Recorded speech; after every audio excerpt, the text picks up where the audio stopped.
So this is what it looks like. And it's really slimy, and it has some, ugh.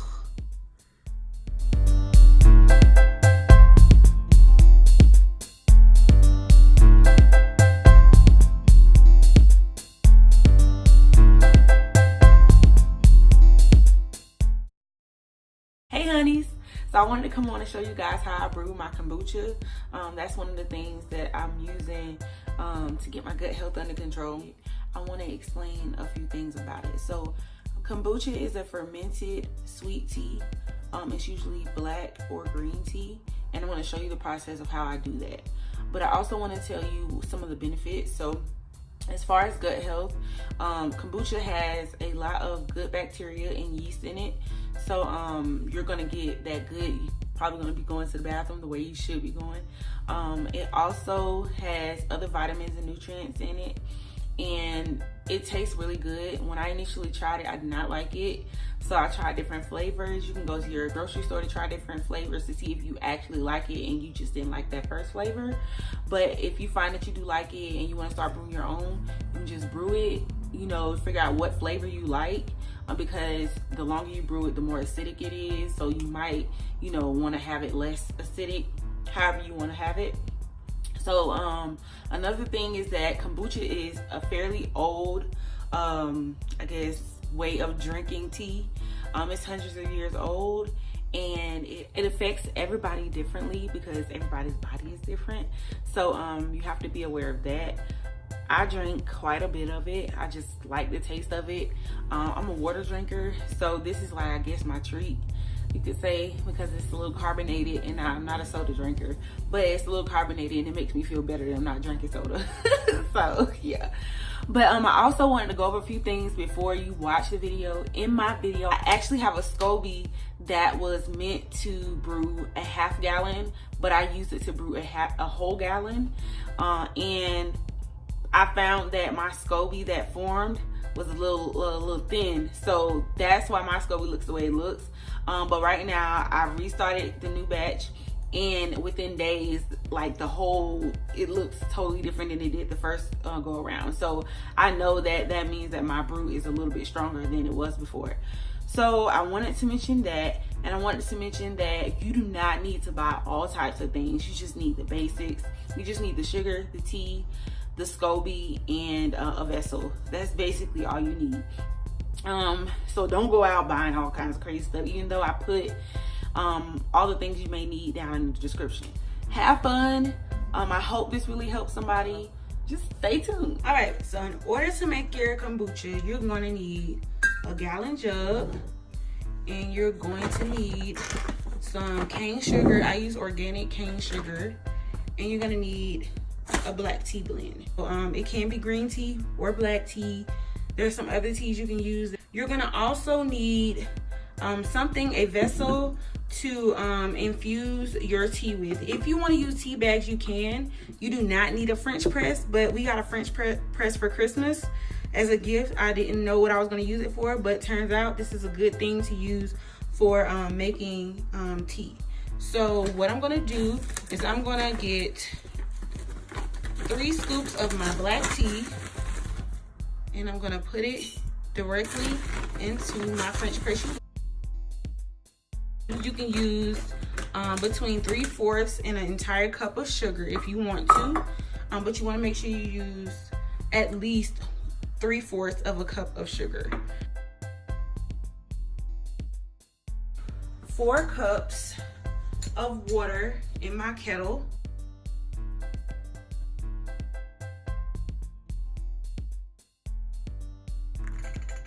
Whew, 4 cups of water, and I'm using filtered water. You do not want to use faucet water unless your faucet water is filtered. And in this, we're gonna have 8 cups of water in our gallon jug. We're gonna let the tea steep for about 15 minutes, and then we'll come back. This is what the SCOBY looks like. And while you're waiting to transport the SCOBY in the starter, that's the liquid it's in. It's just tea from our last batch. You're gonna wanna make sure you keep it covered because you do not want fruit flies or anything to get in here and contaminate. your SCOBY. All right, so it's been well past 15 minutes. But this is how you use a French press. You just push it down and it's gonna filter out everything. Adding it to the cold water so I won't have to wait so long for it to cool down. So we wanna make sure that this is cooled down to about 90 degrees because you don't want to kill your SCOBY. So I have a cooking thermometer here and I'm gonna make sure that this is 90 degrees or below. So it is at 90 degrees. Okay, so now I'm gonna get ready to add the SCOBY. Now, when you wash your hands, you wanna make sure you don't use antibacterial soap to do so. And if you have to, you want to make sure that you rinse your hands off completely after you've washed your hands, and make sure you don't have any soap residue because you do not want to kill the good bacteria in this SCOBY. So this is what the SCOBY looks like. I'm gonna pick it up. I don't like touching it, but we're gonna pick it up today so I can show you guys what it looks like. I can show you what it looks like. It feels so weird. So this is what it looks like. And it's really slimy and it has some like yeast on it and all that good stuff that you need and you're good. Okay, so I'm gonna put this in and then I'm gonna show you the one that was formed from being put in for a few weeks.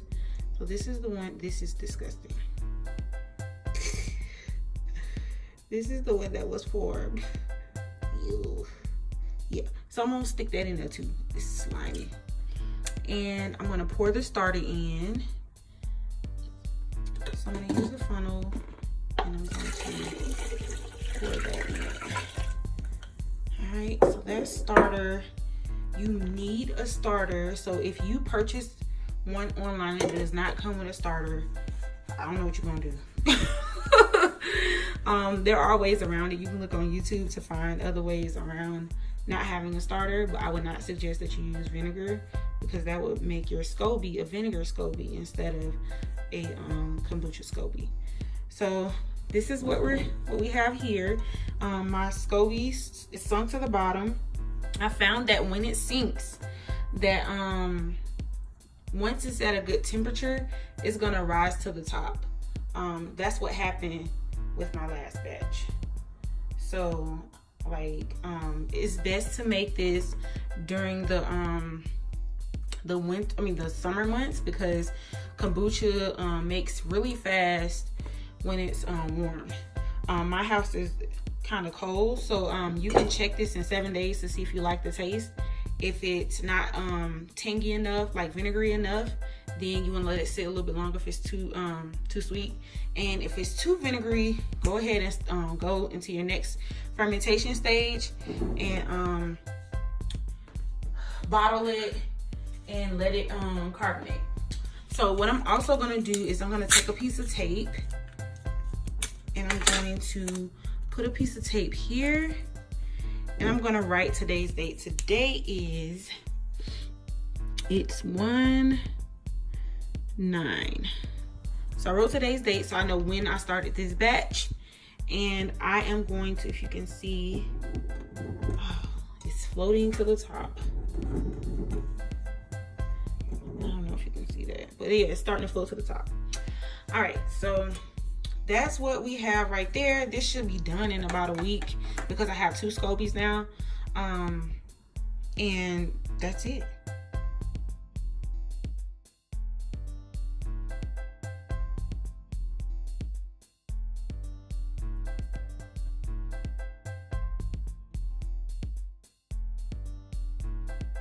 Once your kombucha is done and you tasted it and it tastes like you want it to taste, then you're going to remove the SCOBY.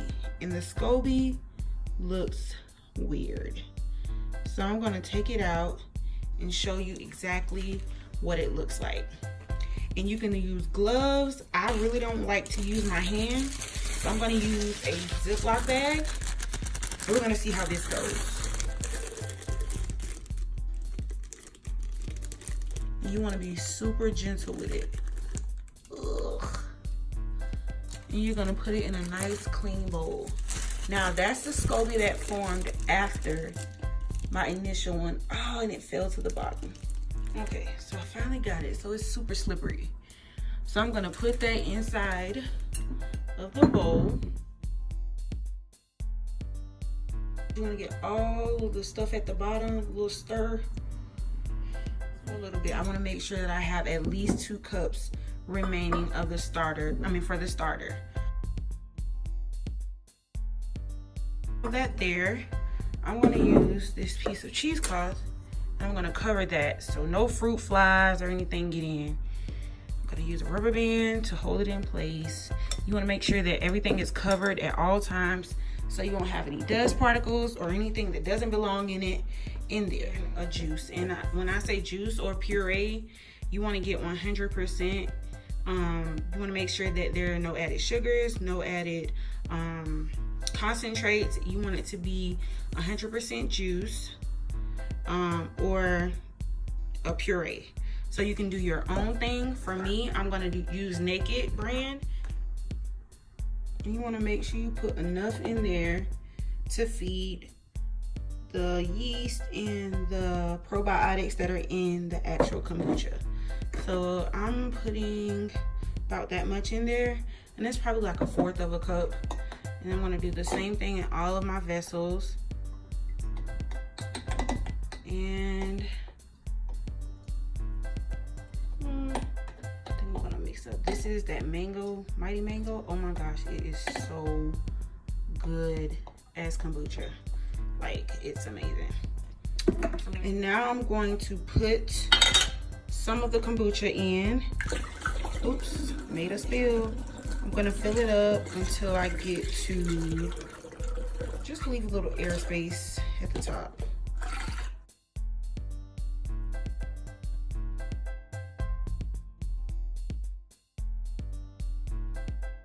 The next step is to dry off the rims of all of your bottles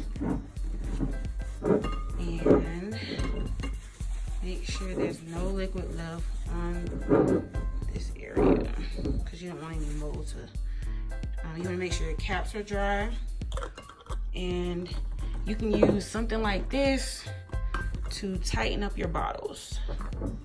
So you're gonna make sure all of your bottles are capped and super tight, as tight as you can make them.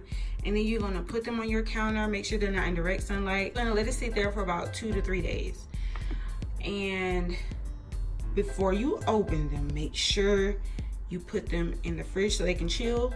So when you open them, it won't explode and be everywhere like, you know, like when you pop a soda open.